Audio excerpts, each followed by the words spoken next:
Shalom. Our Torah portion for this week is Trumah, and it begins with chapter 25 of the book of Exodus. Now, Trumah begins a series of portions that deal with the construction, the appointment, and the dedication of what is called in Hebrew the Mishkan, in English the tabernacle.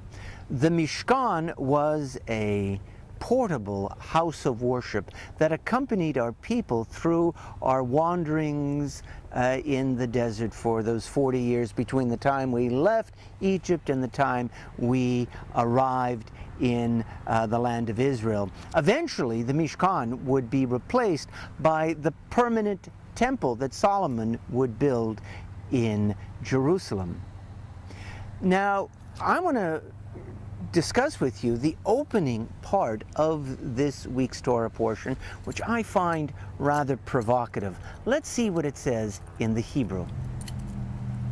Vaydaber Adonai el Moshe lemor, daber el bnei Yisrael, veyikhu li truma me'et kol ish asher yidvenu libo, tikhu et trumati. Now we're going to skip down to verse 8. Ve'asu li mikdash v'shachanti betocham b'chol asher ani marei otcha et tavnit hamishkan et tavnit kol kelav v'chen ta'asu. The Eternal One spoke to Moses, saying, "Tell the Israelite people to bring me gifts. You shall accept gifts for me from every person whose heart is so moved. And let them make me a sanctuary that I may dwell among them, exactly as I show you the pattern of the tabernacle and the pattern of all its furnishings, so shall you make it." What I find so striking in this opening passage of Trumah is the voluntary nature of the offerings that the Israelite people were requested to make in order to build this sanctuary for God. It's voluntary. It's not technically a mitzvah. Mitzvah meaning a commandment.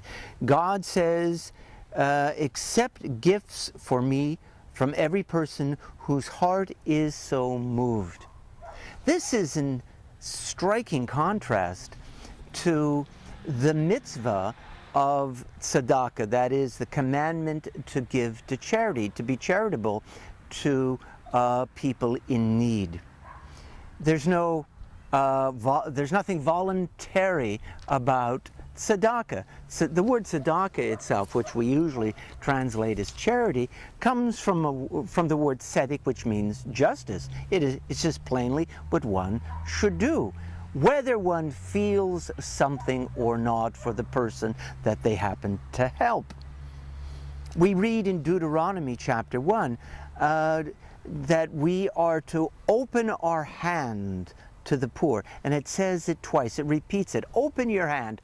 Open your hand, you shall not harden your heart to your fellow human being. In Isaiah, we are told that we are to look after the widow and the orphan, and we are actually to take the homeless into our own home. That is how urgent the commandment to be charitable to those in need happens to be. So why would this be voluntary to build God's home, to make a dwelling place for God to dwell among us? I think we have to understand that the goal of Jewish life is to open up our hearts. This is the final goal, to make us warm, charitable, caring human beings. But the proving ground for that, the training ground for developing good hearts is in our relationships with each other.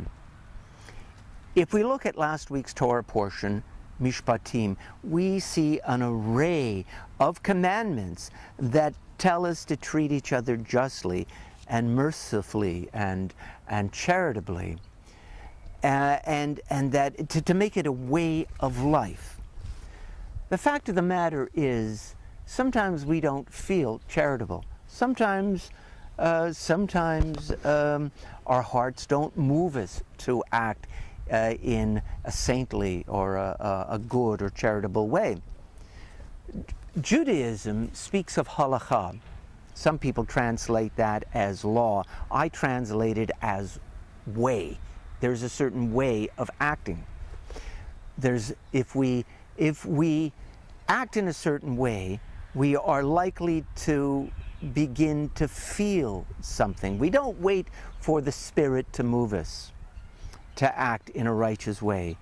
Moses Chaim Luzzatto, an 18th century Italian Jewish philosopher, said it's much easier to move the body than to move the heart.